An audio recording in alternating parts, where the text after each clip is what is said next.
চলমান ছাত্র আন্দোলনে সহিংসতার বিষয়ে প্রধানমন্ত্রীকে খোলা চিঠি দিয়েছে অ্যামনেস্টি ইন্টারন্যাশনালের মহাসচিব। প্রধানমন্ত্রীকে দেয়া খোলা চিঠিতে অ্যামনেস্টি ইন্টারন্যাশনালের মহাসচিব অ্যাগনেস ক্যালামার্ট বাংলাদেশে সম্প্রতি ছাত্র আন্দোলনে সহিংসতায় শঙ্কা প্রকাশ করে সহিংসতা বন্ধের আহ্বান জানিয়েছেন। চলমান ছাত্র আন্দোলনে সহিংসতার বিষয়ে প্রধানমন্ত্রীকে খোলা চিঠি দিয়েছেন অ্যামনেস্টি ইন্টারন্যাশনালের মহাসচিব। প্রধানমন্ত্রীকে দেয়া খোলা চিঠিতে অ্যামনেস্টি ইন্টারন্যাশনালের মহাসচিব অ্যাগনেস ক্যালামার্ট বাংলাদেশে ছাত্র আন্দোলনে সহিংসতায় শঙ্কা প্রকাশ করে সহিংসতা বন্ধে আহ্বান জানিয়েছেন। চিঠিতে অ্যাগনেস ক্যালামার্ট বলেন, পুরো আন্দোলনের বিষয়টি প্রখর দৃষ্টিতে দেখছে অ্যামনেস্টি ইন্টারন্যাশনাল।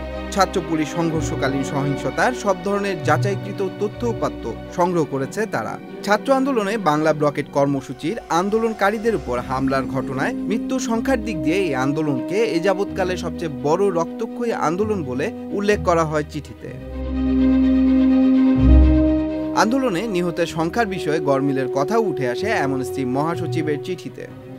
সরকারি হিসেবে সহিংসতা 147 জন নিহত হবার কথা বলা হলেও দেশের প্রথম সারির সংবাদপত্রের তথ্য মতে সহিংসতায় কমপক্ষে 211 জনের মৃত্যুর বিষয়টি উল্লেখ করা হয়। এছাড়াও 6 দিনে ইন্টারনেট বন্ধ থাকাকালে বিক্ষোভকারী শিক্ষার্থীদের উপর আইন বহির্ভূতভাবে বল প্রয়োগের ঘটনা এবং আন্দোলনে আইন বহির্ভূত প্রাণঘাতী অস্ত্রের ব্যবহারের বিষয়টি নিশ্চিত করা হয়েছে।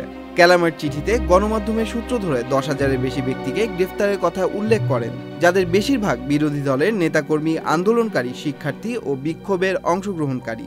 এছাড়া শুধু রাজধানীতে থানায় 200টির মতো মামলা করে 2,13,000 ব্যক্তিকে আসামি করার কথা বলা হয়েছে অ্যামনেস্টি ইন্টারন্যাশনালের সেই চিঠিতে। চিঠিতে শান্তিপূর্ণ আন্দোলনে গ্রেফতারকৃতদের অবিলম্বে নিঃশর্ত মুক্তি প্রদান, বিক্ষোভকারীদের উপর অতিরিক্ত শক্তি প্রয়োগ না করা এবং এ ধরনের ঘটনার পুনরাবৃত্তি রোধে পদক্ষেপ গ্রহণের আহ্বান জানানো হয়। Tanmoy Mahmud, channel i online.